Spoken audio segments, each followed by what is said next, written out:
The life story of our mother might not be written in a book, but that's fine. What is important is, for us, she is the greatest.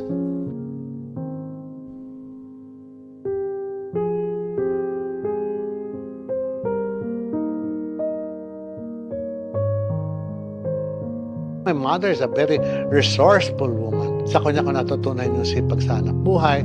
What is important is we're showing our younger siblings, our nephews, our nieces, at ang mga apo ng nanay ko, ang apo niya sa tuhod, ang apo sa talampakan, napapakita natin sa kanya kung paano ang magmahal ng isang ina.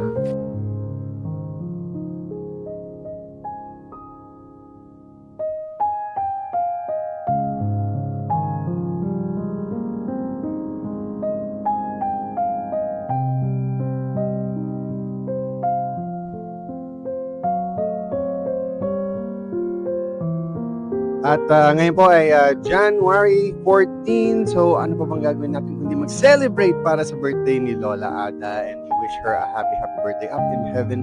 Kaya po nandito po kami sa Loyola, and it's we remember you, we learned so much from you, and we thank you for everything that you taught us. We love you, Lola. Happy birthday po.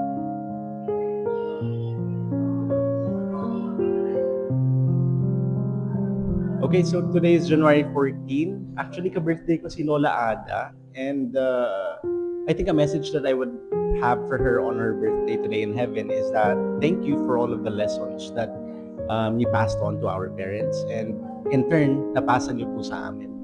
Happy birthday, and we love you.